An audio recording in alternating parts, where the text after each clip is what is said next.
mais uma vez a todos. Queridos, hoje a gente vai compartilhar o início da nossa série sobre família. E família é um assunto complicado. Família é um assunto onde hoje a gente tem medo já de conversar. Porque qualquer conversa, até entre a nossa família, entre os nossos amigos, até dentro da igreja, a gente vai ter opiniões completamente diferentes. E o nosso perigo é quando a gente deixa de conversar de coisas que são essenciais, porque a gente tem medo da repercussão. Por isso, eu posso dizer para vocês que tem algumas mensagens onde elas são empolgantes da gente trazer. Algumas mensagens que a gente vem com o coração leve, já confortado por Deus, e elas são muito tranquilas de fazer. Tem outras mensagens que elas são custosas, não porque não são a palavra de Deus, mas porque são coisas que a gente precisa ser transformado. Posso dizer que talvez essa é uma das mensagens mais custosas para mim. Meu coração está ansioso com tudo isso, mas eu não tenho dúvida que Deus vai estar honrando e Ele vai transmitir a palavra de Deus para vocês também. Por isso, nossa série, ela chama A Família, Voltando às Origens. E é engraçado que várias vezes, como família, a gente fica pensando sobre a diferença de cada uma das famílias. Nós temos famílias que são de tradição alemã, e o pessoal gosta de lembrar disso, de cantar os corinhos em alemão e tudo mais, e que especial isso é muito legal. Existem famílias italianas, e o pessoal fala alto e tem as suas características também.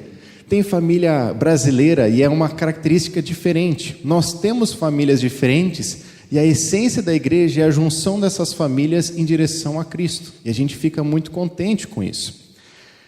A grande verdade é que uma família, para ela ter um início bom, para ela ter uma boa perspectiva de vida, de relacionamento com os outros, ela precisa ter uma base forte. Uma base que, quando chegar às dificuldades, não vacile. E essa base é a palavra de Deus. Pensa junto comigo um exemplo. Existem famílias que elas têm o costume de toda refeição tomar juntos. O pessoal desliga o Jornal Nacional, desliga o jogo do videogame, para qualquer coisa, o pessoal senta junto na mesa, dão as mãos, fazem uma oração e então eles tomam a refeição junto. E isso é muito especial. A verdade é que nem sempre essa família que tem essa tradição bonita tem uma comunicação aberta uns com os outros. A gente percebe que às vezes a nossa família demonstra muitas coisas bonitas, mas quando conhecem a gente, sabe que as coisas não estão tão bem. Existem outras famílias que não tomam as refeições junto. E é engraçado quando tu vai visitar outra família e o pessoal diz, pode se servir, está orado já, está tranquilo, só pegar o prato ali. E tu fala, mas ninguém vai sentar na mesa, aí tu sozinho vai lá e senta na mesa, vou esperar se alguém chega. Mas às vezes nessa família tem uma comunicação aberta. Os pais conhecem os filhos conhecem o pai. Ou seja, voltar a origens, o que a gente está comentando aqui, não é sobre tradições necessariamente, mas sim sobre a essência que Deus colocou na sua palavra para cada família. Essas essências são imutáveis durante o tempo. Essas essências elas continuam e precisam ser firmes, precisam ser relembradas na nossa vida. Por isso, hoje nós vamos compartilhar um pouquinho sobre o primeiro tema dessa série. O primeiro tema dessa série, ele se chama... Se passar ali... Opa, foi tudo. Começando bem.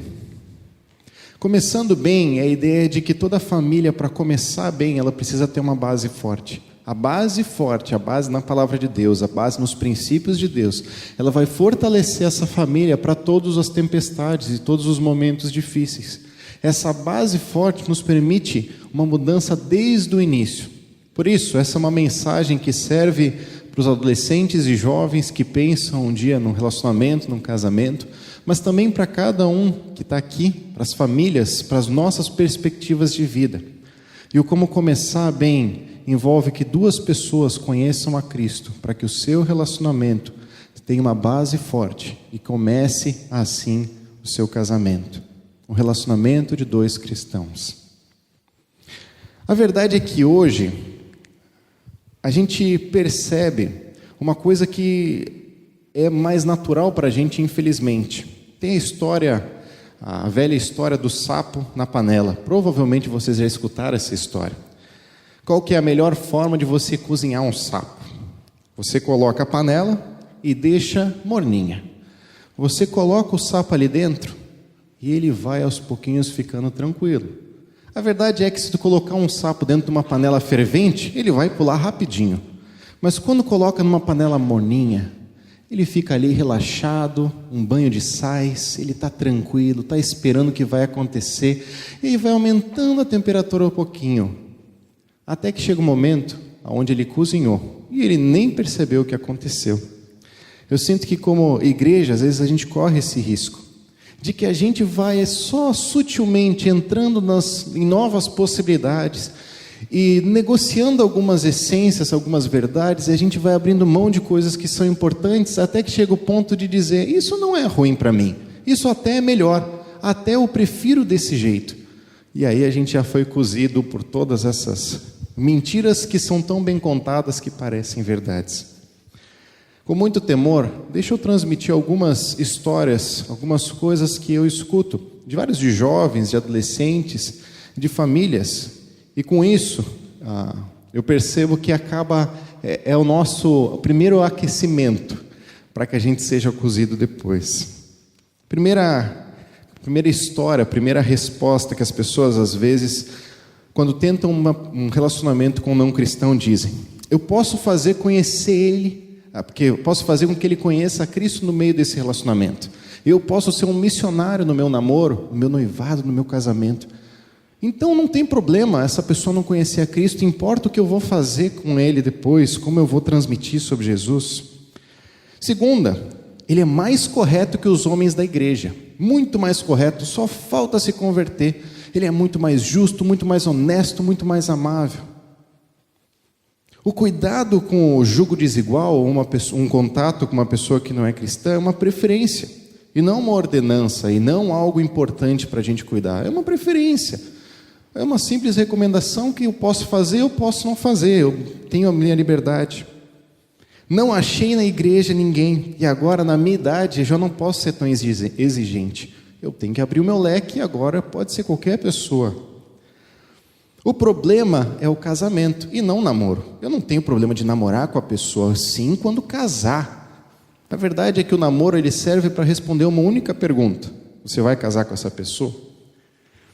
Pensando em todas essas histórias, a gente precisa voltar para a palavra de Deus, para corrigir o nosso foco, porque eu não sou detentor da verdade, nem cada um de nós, mas a palavra de Deus, e quando a gente vai para ela pode nos transmitir as verdades, que transformam nosso coração. Eu espero realmente depois dessa mensagem, a gente poder dar um abraço em cada um e dizer, estamos orando uns pelos outros, a gente continua sendo igreja e continua querendo obedecer a Deus. Eu digo isso com temor porque eu tenho hoje uma filha. Ela está com 2 meses, falta um bom tempo ainda para que eu tenha que lidar isso com ela e instruir essas coisas para ela. Mas eu não estou isento das decisões que ela vai tomar. Mas é meu papel como pai instruir ela, na verdade. Por isso que eu quero compartilhar isso com vocês. Pensando nisso, vamos dar uma olhada então no que a palavra de Deus fala desde o começo. Abre comigo então em Gênesis capítulo 1, versículo 27. Gênesis 1, 27. Ele trata logo do início da criação do mundo e da perspectiva que Deus dá para a criação do homem e da mulher. Olha comigo esse texto então. Versículo 27 diz assim: criou Deus o homem à sua imagem. A imagem de Deus o criou. Homem e mulher os criou. A gente compartilhou sobre esse texto também, falando de grupos pequenos, sobre a intenção de relacionamentos, como Deus criou os relacionamentos. E a verdade é que Deus criou o homem e a mulher à sua imagem. Eles eram os representantes visíveis do Deus invisível perante toda a natureza e tudo que existia. Esse era o propósito original deles. O propósito do homem e da mulher, da forma mais clara possível, era glorificar a Deus. E até hoje, o propósito dos nossos relacionamentos é glorificar a Deus. É para isso que a gente se envolve um com o outro. E a verdade é que toda vez que os nossos relacionamentos eles perdem essa essência, existem drásticas consequências. O que a gente percebe em Gênesis é que Deus criou o homem e uma mulher de uma forma perfeita. E não existiam aqueles que criam em Deus e aqueles que não criam. Ambos criam, e só tinha essa opção. Mas a partir do fruto, do comer do fruto, e eles descobrem o bem e o mal, eles começam a viver no pecado. E esse pecado é passado até nós. Desde lá, todos os relacionamentos, eles enfrentam pecados, enfrentam dificuldades. Qualquer pessoa que se relaciona com outra vai ter dificuldade com o pecado. Pensando nisso, a gente percebe, logo depois, alguns homens de Deus se relacionam com mais de uma mulher. E toda vez que isso aconteceu, houve consequências drásticas. Algumas pessoas na Bíblia tiveram os papéis invertidos. E de novo houveram consequências drásticas.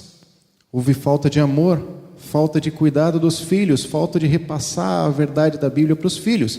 Houve consequências drásticas. Isso acontece conosco também. Toda vez aonde a gente não procura glorificar a Deus através dos nossos relacionamentos, existem consequências. E a gente sabe disso, nós vivemos isso. Nós vivemos nas nossas famílias, nos nossos relacionamentos essa verdade. Por isso, se o propósito do relacionamento é glorificar a Deus, é essa essência que Deus criou para cada um dos nossos relacionamentos. E a história continua então. Todas as vezes em que o povo caminhava perto de Deus, Deus estava abençoando eles. Toda vez que caminhava distante, dizendo, eu sei o que é melhor para mim, eles também sofriam, eles se perdiam nesse caminho. Abre comigo então, em Gênesis capítulo 16, versículos de 1 até o 3. E aqui existe a continuação, ou resultado talvez, da história de Abraão, aonde ele recebeu uma promessa do Senhor, dizendo, sai da tua terra, dos teus parentes, e vai para a terra que eu vou te mostrar, porque eu vou te fazer de você uma grande descendência, você vai ser o meu povo, o povo chamado meu, e a partir de você, Abraão com Sara, não podiam ter filhos, a gente conhece essa história, por muitos e muitos anos ansiaram por isso e tendo essa promessa de Deus, não chegou. Então a gente chega em Gênesis 16, versículos de 1 até 3. Ora, Sarai, ou a Sara, depois nomeada, mulher de Abraão, não lhe dera nenhum filho. Como tinha uma serva egípcia, chamada Agar, disse a Abraão, já que o Senhor me impediu de ter filhos, possua minha serva, talvez eu possa formar família por meio dela. Abraão atendeu a proposta de Sarai. Quando isso aconteceu, já fazia 10 anos que Abraão, seu marido, vivia em Canaã. Foi nessa ocasião que Sarai, sua mulher, lhe entregou a sua serva egípcia Agar. Esse talvez é o primeiro prenúncio de difíceis consequências pela desobediência a Deus. O que Deus tinha dito para Abraão é, espera que eu vou lhe trazer o filho da promessa, e a sua esposa Sara vai engravidar, e vocês vão ter o filho, espera. Sara nesse momento faz uma proposta para Abraão, dizendo, eu não quero esperar, eu não acho que vai chegar, eu não confio que Deus possa fazer o que Ele está dizendo. Por isso, eu tenho uma serva egípcia chamada Agar, dorme com ela e tenha um filho com ela, que esse filho vai ser meu. Eu vou dar um jeitinho na promessa. Vamos ter a nossa descendência então. A consequência disso, a gente conhece a história, porque até hoje o dilema é grande. Agar tem Ismael, e depois a promessa é cumprida. Sarai tem Isaque. O conflito desses dois filhos, ele perdura até hoje. Os árabes muçulmanos com os judeus. Consequências de uma desobediência para com Deus. Deus não é um Deus ou um pai rancoroso que fica pesando sobre as coisas, mas Ele é justo, Ele é amoroso, mas justo, Ele precisa ser coerente com o que Ele tem declarado. Essa consequência acontece até hoje, esse dilema dos árabes com os judeus. Mais uma vez, todos os momentos onde Deus chamava o seu povo, Ele dizia, vocês precisam se afastar dos outros povos e precisam estar junto uns com os outros, Porque quando vocês se aproximam dos outros povos, vocês vão receber os deuses deles, e os rituais deles, e as práticas deles. E os momentos onde o povo mais se perdeu foi através dos relacionamentos que eles abriram mão, dizendo: não tem problema, não é tão complicado isso, são pessoas amáveis, eu vou me relacionar com elas, vou ter filhos com elas, e eles se misturam por completo, e consequências acontecem na vida deles. A gente percebe isso. Pastoreando jovens há 5 anos praticamente, eu sinto dizer, mas uma das coisas que mais promove, ou talvez a coisa que mais promove a saída de um jovem, não da igreja, mas da participação, envolvimento, serviço, gradativamente até que saia da igreja, são relacionamentos ruins, más escolhas de relacionamento. Pessoas acabam saindo da igreja, deixando da participação com pessoas que eram super envolvidas e que agora estão decidindo por coisas diferentes. Por isso eu digo com muito temor no coração, de que a palavra de Deus ela é clara e que a gente precisa voltar a ela para ver a essência que ela fala, e não que outra pessoa está falando. Consequência disso, Esdras capítulo 10. Leia comigo ali então. Esdras capítulo 10, versículos de 1 até o 2. Diz assim: enquanto Esdras estava orando e confessando, chorando prostrado diante do templo de Deus, uma grande multidão de israelitas, homens, mulheres e crianças reuniram-se em volta dele. Eles também choravam amargamente. Então Secanias, filho de Jeiel, um dos descendentes de Elão, disse a Esdras: fomos infiéis ao nosso Deus quando nos casamos com mulheres estrangeiras procedentes dos povos vizinhos, mas apesar disso, ainda há esperança para Israel. O que acontece em Esdras é o final do Antigo Testamento.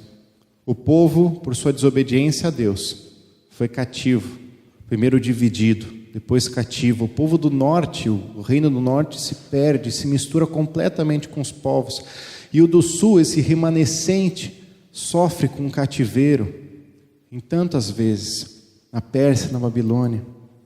E então, Esdras, ele começa uma reconstrução espiritual do povo, através da palavra de Deus. E quando ele lê a palavra de Deus, o povo diz: nós erramos, nós fizemos diferente do que Deus tinha nos dito, e as consequências são evidentes. Nós queremos voltar então, nós queremos dar passo em direção a Deus.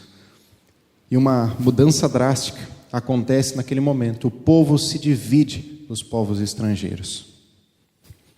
Então a gente chega no Novo Testamento e a gente vê o texto que nós mais usamos para falar sobre jugo desigual ou sobre relacionamento do crente com o não crente. Olha comigo então em 2 Coríntios, capítulo 6, versículos de 14 até o 18. Diz assim: não se põe em julgo desigual com descrentes, pois o que tem em comum a justiça e a maldade, que comunhão pode ter a luz com as trevas, que harmonia entre Cristo e Belial, que há de comum entre o crente e o descrente, que acordo há entre o templo de Deus e os ídolos, pois somos santuário do Deus vivo. Como disse Deus, habitarei com eles, e entre eles andarei, serei o seu Deus, e eles serão o meu povo. Portanto, saiam do meio deles, separem-se, diz o Senhor, não toquem em coisas impuras, eu os receberei, e lhes serei pai, e vocês serão meus filhos e minhas filhas, diz o Senhor Todo-Poderoso. O que acontece nesse momento é uma exortação de Paulo para com o povo. A verdade é que muitas vezes a gente usa esse texto como se Paulo estivesse falando prioritariamente sobre o casamento. Paulo não está falando nesse momento prioritariamente sobre casamento. A parte, quando a gente vai vendo o contexto, Paulo estava expressando um grande problema que estava acontecendo na igreja de Corinto. Eles estavam permitindo falsos profetas, falsos apóstolos, pessoas entrarem nas congregações, entrarem nas suas casas e transmitirem coisas diferentes do que eles tinham aprendido da palavra de Deus. Da mesma forma que Corinto, com vários templos pagãos, eles estavam indo lá nesses templos e fazendo ritual junto com essas pessoas. Ou seja, essas pessoas estavam tendo uma comunhão, uma proximidade tão profunda com as pessoas que não criam em Deus e criam completamente o contrário, que eles estavam se perdendo. Então Paulo diz: cuidado, separem-se, porque vocês são o povo de Deus, cuidado com o que vocês estão fazendo. E ele usa a analogia do jugo desigual. O jugo era aquela canga que colocavam por cima dos dois bois para puxar o arado. E a ideia é que todo boi ele tinha que ter um parceiro do mesmo tamanho, para que aquela canga tivesse alinhada e pudesse puxar então o arado de uma forma reta. Se coloca um boi, um jumento, ou coloca um boi com um boi menor, um bezerro, a canga não vai ficar ajustada, eles não vão conseguir andar reto, vai puxando para um lado ou vai puxando para o outro. E é isso que Paulo está dizendo: cuidado, porque vocês vão ser levados. A chance de vocês serem levados para um lado onde vocês não devem é muito grande. Não se associem a essas coisas. Mas então a gente continua vendo esse texto. O texto vai dizendo então sobre várias características de proximidade para com essas pessoas. E ele usa 5. Ele usa comunhão, sociedade, harmonia, o acordo, a ligação e a união. E ele vai falando isso como várias coisas profundas, como cada uma dessas vai entremeando mais uma pessoa a outra. Vamos dar uma olhada em cada uma dessas palavras então. A primeira é comunhão.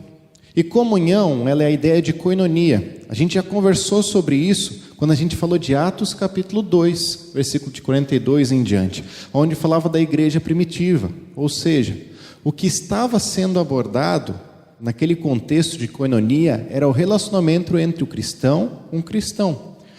A primeira vez que esse texto aparece, essa palavra koinonia aparece na palavra de Deus, é ali em Atos 2, quando fala desse relacionamento.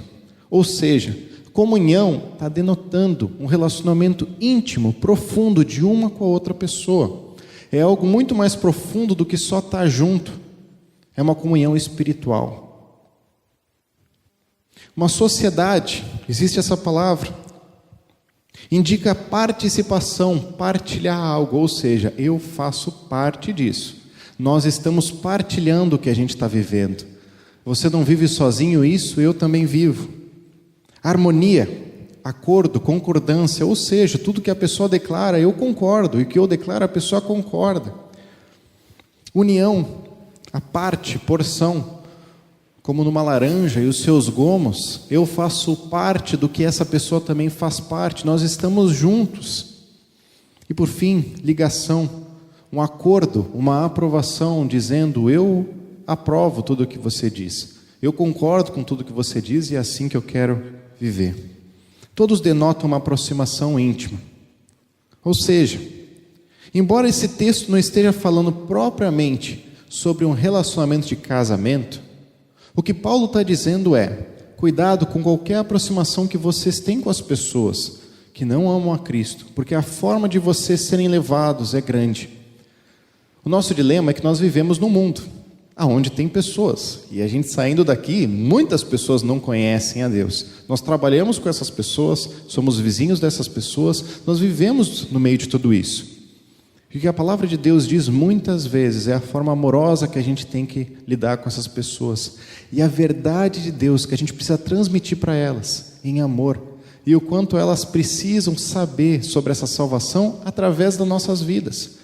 Deus instrui várias vezes na sua palavra o nosso amor para com essas pessoas. Mas quando Ele diz sobre uma comunhão íntima, ou seja, um relacionamento profundo, Ele diz: cuidado. Porque a chance de vocês serem levados para um lado que não é o certo é grande. Com isso, a gente vê o versículo 17 e 18, onde Paulo vai colocando um texto já dito anteriormente pelos profetas. E ele fala, dizendo para que o povo se separasse. Portanto, a ordem de Paulo é a mesma ordem que Deus tinha dado para o seu povo: se separem.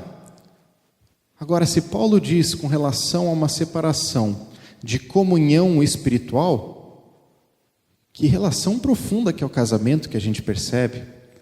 Quando eu vejo a relação que eu tenho com a Sofia de casamento, nós somos um. E quando ela sofre, eu sofro. E quando ela está bem, eu me alegro. As coisas que ela vive me impactam diretamente. Nós somos um. O casamento é isso, ele fala sobre isso. Todo caminhar distante de Deus, ou distante do que Deus anseia, ele traz tristes consequências. Num casamento, onde uma pessoa ama Cristo e outra pessoa não conhece, é apenas uma pessoa tentando trazer o pessoal para a igreja, tentando ensinar sobre a Bíblia, tentando trazer os princípios que a palavra de Deus fala. É um esforço muito grande, é difícil. E jovens, adolescentes, cuidado com o que hoje vocês estão plantando, porque consequências terão. Não sou eu que digo, é a palavra de Deus. Essa verdade é profunda e quanto a gente precisa ser coerente. E aí nós chegamos em outro texto. E esse outro texto é 1 Coríntios, capítulo 7, versículo 39. E se nesse segundo texto Paulo está falando sobre uma visão geral de relacionamento espiritual, aqui Paulo está sendo direto ao casamento. E no capítulo 7, versículo 39, Paulo diz assim, após só um contexto, Paulo está instruindo os cristãos sobre casamento. Ele vai dizendo várias coisas, ele vai dizendo como o cristão deve viver com um casamento que já foi feito anteriormente com uma pessoa não cristã. E ele diz, continue casado, seja um testemunho. Ele vai instruindo as pessoas sobre várias coisas. E Paulo é muito direto dizendo, eu preferia que todos vocês fossem como eu, solteiros. Vocês iam se poupar de tanta coisa. Mas já que vocês estão escolhendo casar, então casem da forma certa. E Paulo vai instruindo. Olha o que diz o versículo 39. A mulher está ligada ao seu marido enquanto ele viver. Mas se o seu marido morrer, ela estará livre para se casar com quem quiser, contanto que ele pertença ao Senhor. Ou seja, se a gente entender esse texto da forma mais clara possível, se Paulo está dizendo sobre o segundo relacionamento, que precisa ser no Senhor, certamente o primeiro tem essa mesma exigência. Não faz sentido Paulo instruir um segundo relacionamento depois da morte do cônjuge, se o primeiro relacionamento não é no Senhor. O que Paulo está instruindo é o que Deus instruía desde sempre o seu povo. Cuidado, não entrem num jugo onde vocês sejam levados para o lado que não é certo. Para o lado onde vocês vão se distanciar de mim, para o lado onde vocês vão aceitar nas suas casas, nos seus lares e no seu coração, deuses que são falsos e que não é o Senhor. Por isso, cuidado. Eu queria chamar aqui na frente um casal para ter um testemunho hoje também, chamar o Guga e a Nath aqui na frente. Enquanto eles estão vindo, é perceptível o quanto 1 Coríntios foi a primeira carta escrita de Paulo para os coríntios. Provavelmente eles tinham várias dúvidas e eles foram levando essas dúvidas para Paulo. Quando a gente vê o início do capítulo 7, diz assim, quanto aos assuntos sobre os quais vocês escreveram, é bom que o homem não toque mulher, ele vai seguindo, ou seja, provavelmente o povo tinha perguntado coisas, os líderes tinham perguntado coisas para Paulo e Paulo estava nessa carta para responder. 1 Coríntios foi escrito primeiro, ou seja, o povo já conhecia os princípios sobre o relacionamento. Quando Paulo depois escreve em 2 Coríntios sobre o jugo desigual, ele já tinha essa clareza de que o pessoal já sabia sobre isso, já sabia sobre esse entendimento, ele estava apenas repetindo em outras instâncias. Por isso, a nossa ideia nessa série é a gente ter também testemunhos, pessoas falando um pouquinho sobre suas vidas e como é que foi na vida delas. Então, eu chamei o Guga e a Nath para dar um rápido testemunho também de como é que foi para a vida de vocês esse processo. Deixa eu só colocar aqui para o lado. Primeiramente, muito bem-vindos, obrigado por toparem. Guga e a Nath, eles são líderes de jovens aqui na igreja, eles têm liderado um grupo pequeno. A gente fica muito feliz com esse envolvimento de vocês com as pessoas, com o grupo e como o pessoal se sente à vontade também. Mas a história de vocês começou um pouco diferente. Por isso eu queria pedir para vocês compartilhar um pouquinho da história de vocês e o que vocês foram aprendendo também nesse processo. Bom dia, pessoal. Na verdade, a gente costuma dar bastante o nosso testemunho, assim, e principalmente, eu lembrei de uma frase ontem quando a gente estava no grupo, que é: que o inteligente ele aprende com seus erros e o sábio aprende com os erros dos outros, né? Então a gente costuma, ontem a gente falou bastante sobre sabedoria e na verdade eu nasci aqui na igreja, sempre frequentei e tenho relacionamento com Deus desde pequeno e só que um momento de rebeldia eu pensei, vou fazer agora tudo que eu nunca fiz, vou me revoltar, Deus virou as costas para mim, aquela bobagem que a gente pensa às vezes, assim. E nesse momento de vou fazer tudo que eu não fiz, assim, eu encontrei com a Nath na praia e a gente já tinha um carinho muito grande porque a gente se conhecia desde pequeno. E aí a gente começou a se relacionar, só que o meu plano deu meio errado, porque eu me apaixonei por ela e aí eu não consegui fazer tudo que eu queria fazer, que eu nunca tinha feito, né? E aí, só que nesse momento eu fiquei numa sinuca de bico, assim, porque depois que eu comecei a me relacionar com ela, um dia o Espírito Santo falou comigo e falou: o que tu tá fazendo? E eu parei e pensei: o que eu estou fazendo? Como é que eu vou sair disso agora? Porque eu sentia Deus falando comigo e eu tinha a Nath, que eu tinha um amor já muito grande por ela. E aí, daí a parte engraçada da história é que eu tive uma ideia, fiz um acordo com ela, que era, ela ia comigo no grupo de jovens da igreja e eu ia numa festa com ela depois, uma festa gay. E aí foi um momento muito legal, porque quando a gente chegou aqui na igreja, a Camila grudou na Nath que nem carrapato, assim. E essa é a parte mais importante, assim, porque eu sempre lembro disso, sobre receber bem o pessoal que chega, né? E foi muito importante, e desde lá a Nath começou a se encontrar com a Camila. A gente foi na festa depois, e eu fiquei que nem carrapato nela na festa também. E depois disso, a Nath começou a fazer discipulado com a Camila, que foi maravilhoso. Um dia ela entrou no carro, uns 6 meses depois, e disse: amor, eu acho que me converti. E esse foi um dos dias mais especiais da minha vida, assim, também. Depois disso, tiveram outras consequências também do nosso relacionamento, assim, porque como começou errado, tinha muita coisa que a Nath estava aprendendo e vendo que eu fazia errado também. E aí uma das amigas cristãs, por exemplo, que a Nath fez aqui na igreja, disse: olha como é que vocês começaram, tem certeza que é o Guga que tu quer para o resto da vida mesmo? E aí ela me contou isso e eu pensei: que traíra, como é que ela vai falar isso? E hoje eu penso que ela estava totalmente certa, né? Eu é que na parte do julgo desigual, daqui a pouco a balança estava quase pendendo para o outro lado, e a partir daí eu voltei meu relacionamento com Deus ao máximo que eu tenho tentado, né? E me aproximo dele a cada dia, e a gente tem se aproximado cada dia mais de Deus, e ele tem sido muito gracioso com a gente e nos deu um presentinho agora também, que nasce em agosto, e exclusivamente por graça dele, ele tem realizado esse sonho de a gente ter uma família linda, porque se dependesse de mim, o que a gente merecia era o inferno, e o pecado sempre fez esse... Eu não ia falar nada, mas eu vou falar só uma coisinha. Eu acho que a gente sempre fala muito para os jovens que a gente é exceção.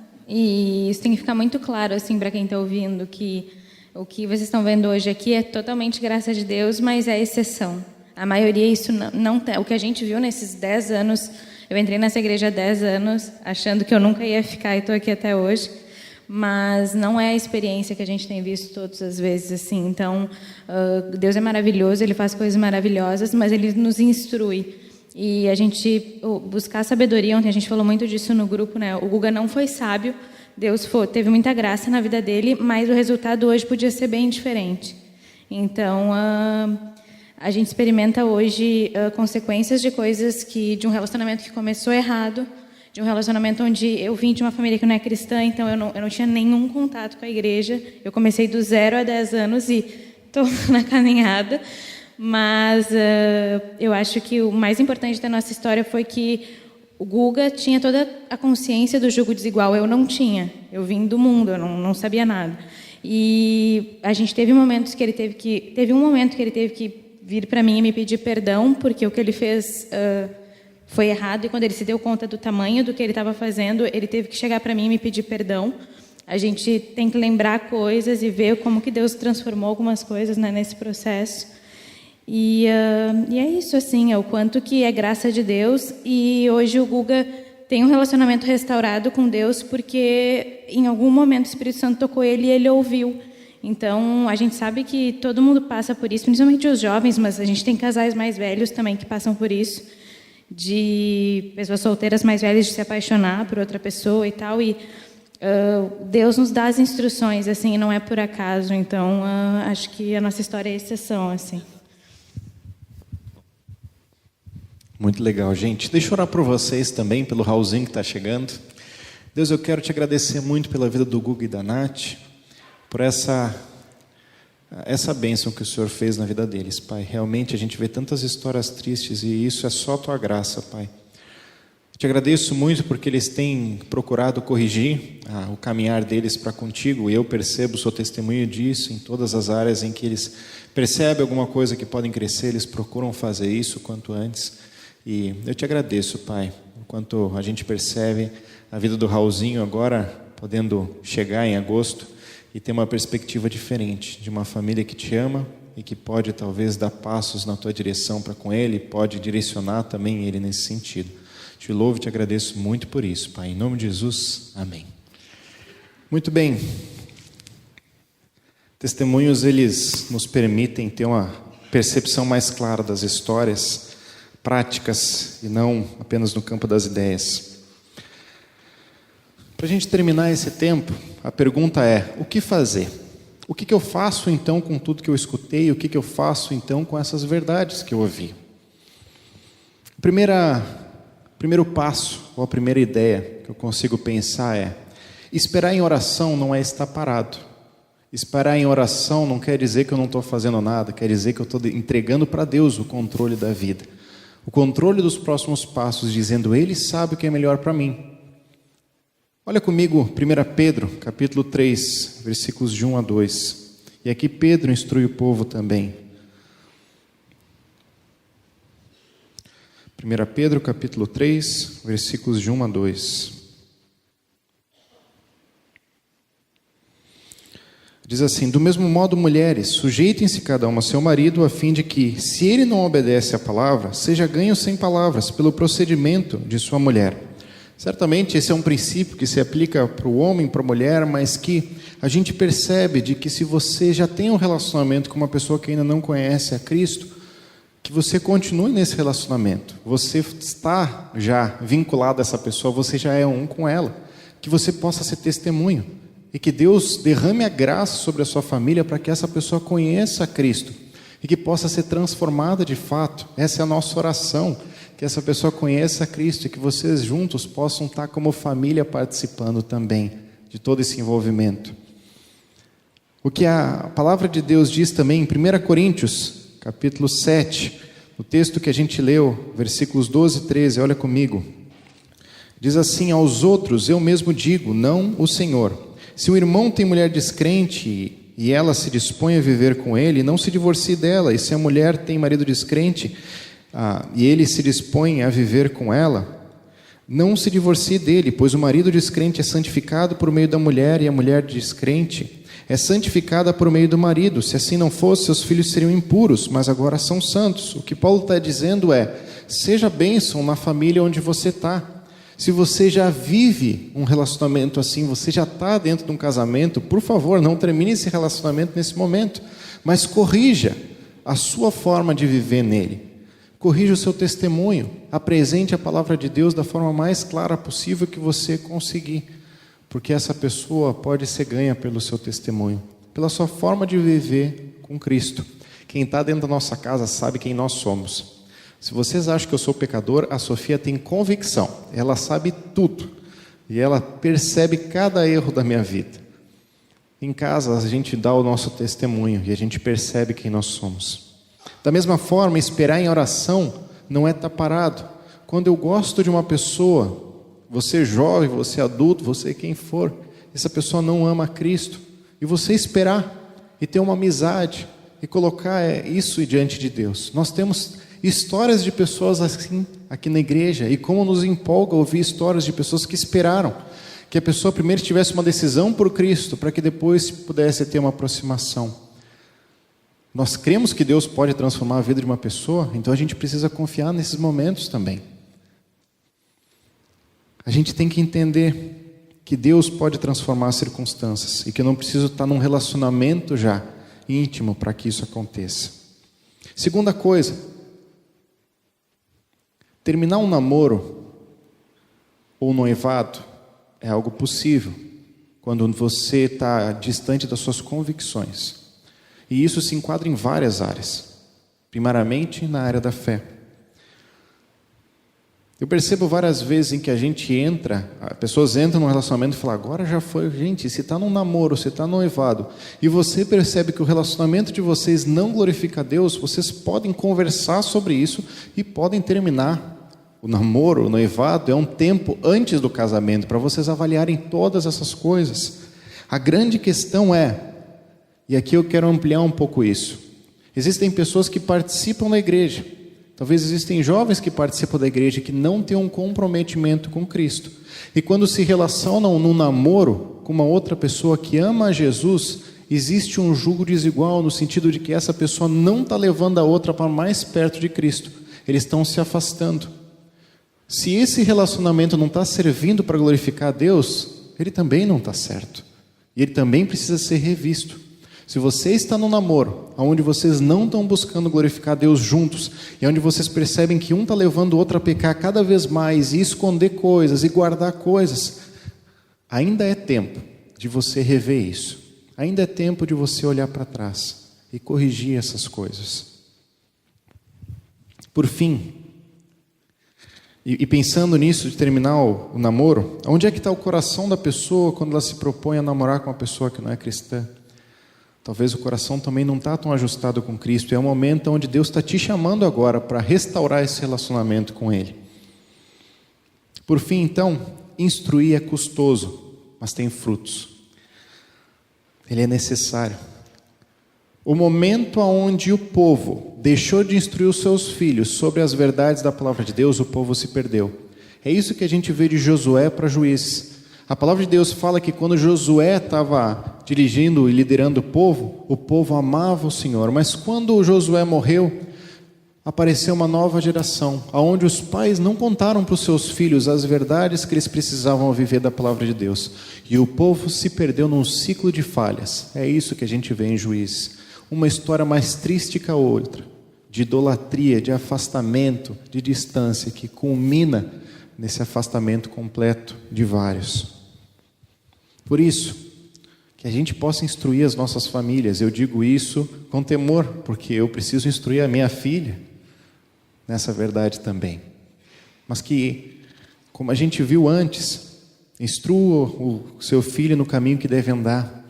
Esse é um princípio. Nós vamos instruir, nós não vamos converter nenhum filho, nós não vamos conseguir obrigar ninguém a fazer o que a gente quer, quando são maiores de idade ainda mais. Mas a gente precisa instruir. Nosso papel não é converter uma pessoa, mas instruir a nossa família. Esse é o nosso papel como pais, como família.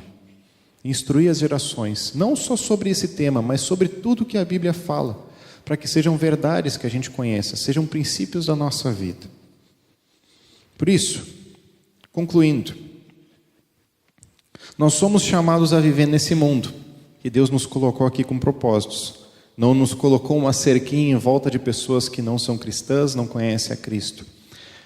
Por isso, nós precisamos ser luz, precisamos ser testemunho, precisamos mostrar para essas pessoas que nós amamos a Jesus e que seria empolgante que essa pessoa também conhecesse essa verdade. Nós precisamos ser testemunho para nossos vizinhos, para nossas famílias, para os nossos amigos, aonde a gente estiver. Esse é o nosso papel como cristãos, glorificar Deus através dos relacionamentos. A segunda coisa, o nosso compromisso como igreja é amar as pessoas, independente das suas lutas. Demonstrar amor, não abandonar nas suas lutas. O que eu tenho falado muito para os líderes de jovens é que esse momento onde uma pessoa dá um passo em distância a Deus é o momento onde geralmente a gente mais se afasta dessa pessoa. E é o momento onde a gente precisa abraçar essa pessoa e dizer: a gente está junto contigo. A gente não crê que esse é o caminho, mas a gente quer estar junto contigo, quer te amar, quer demonstrar esse cuidado e quer procurar te ajudar. Compromisso com amor. Nós, como igreja, precisamos estar comprometidos com o amor das pessoas. A gente não conhece a luta de cada um e a dor que cada um sente. A gente precisa aprender a amar, demonstrar empatia, demonstrar amor. Por fim, a nossa responsabilidade como igreja é não deixar de ser coerente com a palavra de Deus, ser fiel ao que Deus está nos falando. E essa responsabilidade ela é difícil, porque vão ter pessoas que discordam, vão ter situações complicadas em que ferem a nossa família. Mas a nossa responsabilidade como cristãos é ser coerente com o que a gente crê na palavra de Deus. Isso a gente vai estender para os nossos ministérios e para onde a gente vive.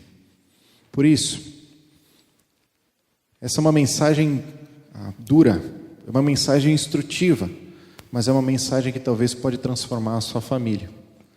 Jovens, adolescentes, se vocês hoje estão pensando e sonhando em construir uma família, comecem com a base certa. Isso vai transformar todo o resto. Isso vai ser incrível. Se você já vive um relacionamento com uma pessoa que não conhece a Cristo, seja testemunho. Ame a Cristo cada dia mais, para que Cristo conheça, para que a pessoa conheça a Cristo através da sua vida. Mesmo sem palavras algumas vezes, do seu agir, do seu amor, da sua forma de viver. Pais, instruam seus filhos, para que as gerações que chegarão conheçam a palavra de Deus, temam o Senhor e vivam essas verdades também.